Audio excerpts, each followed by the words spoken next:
Milk that comes in packets not spoil. अगर हमने सोचा होगा तो ये हमारे दिमाग में जरूर आया होगा कि जो पैकेट का दूध होता है वो खराब क्यों नहीं होता। तो ये क्यों नहीं होता, ये पैस्चराइजेशन की वजह से होता है। इसकी माँ ने बताया कि वो जो दूध होते हैं वो पैस्चराइज होते हैं। अब ये पैस्चराइजेशन क्या है, बहुत इंपॉर्टेंट है, ध्यान से सुनना।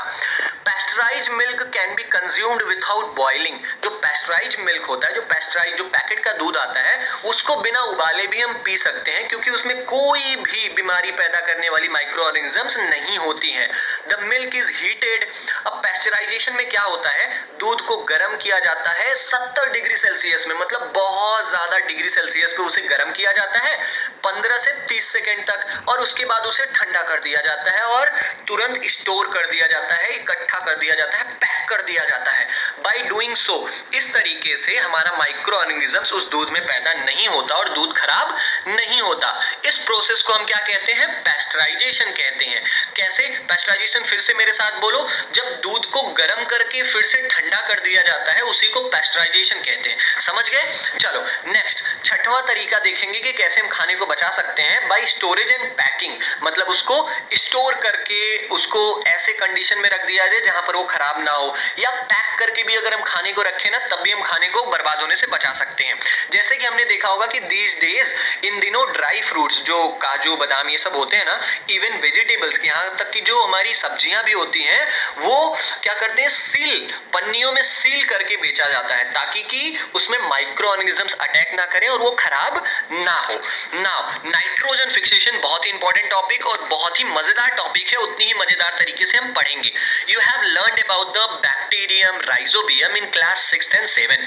तुमने राइजोबियम बैक्टीरिया के बारे में अपने क्लास 6 और 7 में पढ़ा होगा, नहीं पढ़ा होगा तो मैं बताता हूँ। It is involve in the fixation of nitrogen in leguminous plants. इनका काम क्या होता है, इनका काम ये होता है कि ये लेगुमिनस प्लांट्स क्या होता है, फलदार पौधे हम इन्हें कहते हैं, जैसे हमारा मटर का पौधा हो गया, ठीक है। लेगुमिनस प्लांट्स में ये नाइट्रोजन को फिक्स करती हैं। ये जो राइजोबियम बैक्टीरिया होती है ना, ये नाइट्रोजन को खींचती हैं और लेगुमिनस प्लांट्स का जो रूट होता है उसमें इकट्ठा करती हैं।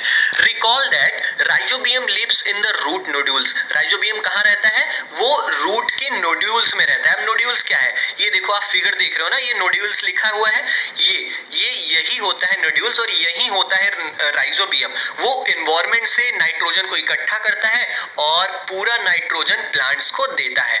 आगे हम पढ़ते हैं, रिकॉल दैट, ये हम पढ़ चुके हैं, such as beans and peas. ये एग्जांपल दिया है कि जैसे बीन होता है, सेम हो गया, हमारा मटर हो गया, ये है leguminous plants with which it has a symbiotic relationship. Symbiotic relationship का मतलब क्या होता है, सिम का मतलब होता है टुगेदर, साथ साथ, और बायोटिक मतलब जीना, साथ साथ जीने को सिम्बायोटिक रिलेशनशिप कहते हैं। सिम्बायोटिक रिलेशनशिप एक ऐसा रिलेशनशिप होता है जिसमें किसी एक ऑर्गेनिज्म को फायदा हो। जैसे लेगुमिनस प्लांट्स के साथ जब राइजोबियम बैक्टीरिया रहता है तो लेगुमिनस प्लांट्स को बहुत फायदा होता है क्योंकि राइजोबियम बैक्टीरिया नाइट्रोजन को फिक्स करता है। Sometimes nitrogen gets fixed through the action of lightning. जब कभी कभी हमारे बादलों में एकदम बिजली कड़कती है ना, उससे भी नाइट्रोजन, हमारी जो नाइट्रोजन की मात्रा है वो पौधों में बढ़ जाती है। अब ये कैसे होता है, जो हमारी नाइट्रोजन गैस होती है वो बिजली कड़कने के दौरान ऑक्सीजन गैस से मिक्स होती है और हमारे पौधों में जाके मतलब पौधे उसे खींचते हैं और लेग्यूमिनस प्लांट्स या और भी जो प्लांट्स हैं उनमें नाइट्रोजन की मात्रा बढ़ जाती है। But you know that the amount of nitrogen in the atmosphere remains constant. लेकिन तुम जानते हो क्या, जब नाइट्रोजन हमारी प्लांट्स खींचते हैं फिर भी नाइट्रोजन की मात्रा एटमॉस्फेयर में कम क्यों नहीं होती। अब हम यही पढ़ेंगे, इसमें नाइट्रोजन साइकिल क्या होता है ये पढ़ेंगे, इसमें आपको सब कुछ पता चल जाएगा। पहले ये देख लो आप, ये लेग्यूमिनस प्लांट का नोड्यूल्स है, नोड्यूल्स यहाँ पर है, और राइजोबियम बैक्टीरिया आपको ये नोड्यूल्स के बगल बगल में रूट हेयर्स होते हैं, उन्हीं के बगल बगल आपको राइजोबियम बैक्टीरिया मिल जाएंगे। नाउ नाइट्रोजन साइकिल क्या है, साइकिल मतलब आप जानते हो घूम फिर कर वहीं पर आना। तो नाइट्रोजन एटमॉस्फेयर से स्टार्ट होता है फिर से एटमॉस्फेयर में जाता है, इसी को नाइट्रोजन साइकिल कहते हैं। अब देखते हैं, पढ़ लेते हैं इसको क्या है कि आवर एटमॉस्फेयर है 78% नाइट्रोजन गैस। हम जानते हैं हमारे वातावरण में लगभग ज्यादातर 78% नाइट्रोजन गैस है।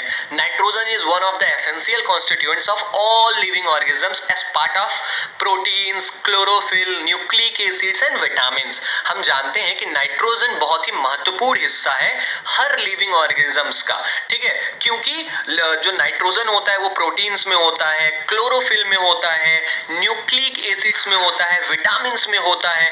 तो कहीं ना कहीं हम सारे लिविंग ऑर्गेनिजम्स नाइट्रोजन पे ही डिपेंड हैं। The atmospheric nitrogen can not be taken directly by plants and animals. जो एटमॉस्फेयर में हमारा नाइट्रोजन प्रेजेंट है, हम जानवर या हम इंसान उसे डायरेक्टली तो कंज्यूम कर नहीं सकते ना, क्योंकि हम हवा को पीते थोड़ी है कि नाइट्रोजन हमारे अंदर आ जाएगा। तो इसको हम कैसे लेते हैं, देखते हैं इसको। Certain bacteria and blue green अलगी, कुछ बैक्टीरिया होती है और कुछ ब्लू ग्रीन अलगी का मतलब मैंने बताया था काई, ठीक है। ये मिट्टी में पहले से ही प्रेजेंट रहती हैं और क्या करती हैं, fix nitrogen from the atmosphere and convert into compounds of nitrogen. ये एटमॉस्फेयर से क्या करती हैं, नाइट्रोजन को खींचती हैं और मिट्टी में लाके उसे कंपाउंड्स ऑफ नाइट्रोजन में चेंज कर देती हैं। जब एक बार once nitrogen is converted into these usable compounds, एक बार जब ये नाइट्रोजन प्रयोग करने लायक बन जाता है ना मिट्टी में आके, तो it can be utilized by plants. ये पौधों द्वारा क्या कर लिया जाता है, उपयोग में लाया जाता है। फ्रॉम द सॉइल, मिट्टी से पौधे क्या करते हैं, मिट्टी में जहां पर नाइट्रोजन रहता है वो पौधे अपने रूट्स, अपने जड़ों के माध्यम से उसे खींचते हैं। अब उससे क्या होता है, nitrogen is then used for the synthesis of plant protein.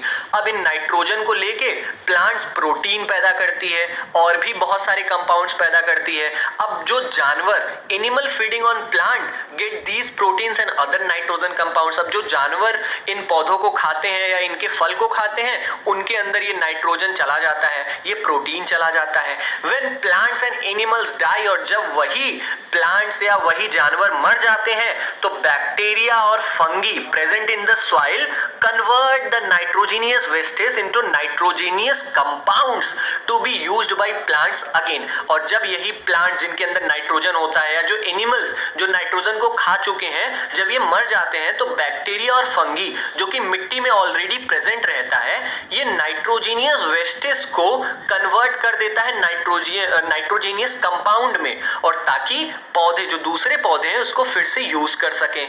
Certain other bacteria, कुछ अदर बैक्टीरिया, कुछ और भी बैक्टीरिया होती हैं जो कि convert some part of them to nitrogen gas, जो कि क्या करती हैं, उन नाइट्रोजीनियस वेस्टेज को, जैसे देखो कुछ बैक्टीरिया तो नाइट्रोजीनियस वेस्टेज को कंपाउंड्स में बदल देती हैं और कुछ बैक्टीरिया नाइट्रोजन गैस में बदल देती हैं, जो कि वापस एटमॉस्फेयर में चला जाता है। और जिस वजह से जो परसेंटेज ऑफ नाइट्रोजन होता है हमारे वातावरण में, वो बना रहता है, वो कभी भी कम नहीं होता है। तो इस तरीके से ये पूरा नाइट्रोजन साइकिल खत्म हो जाता है। ये मैंने जितना भी अंडरलाइन पॉइंट किया, this is the nitrogen cycle. अगर आपको कोई बोले कि व्हाट इज नाइट्रोजन साइकिल, तो आप अगर ये पूरी अंडरलाइन पॉइंट्स को अच्छे से समझे हो तो आप बता देना।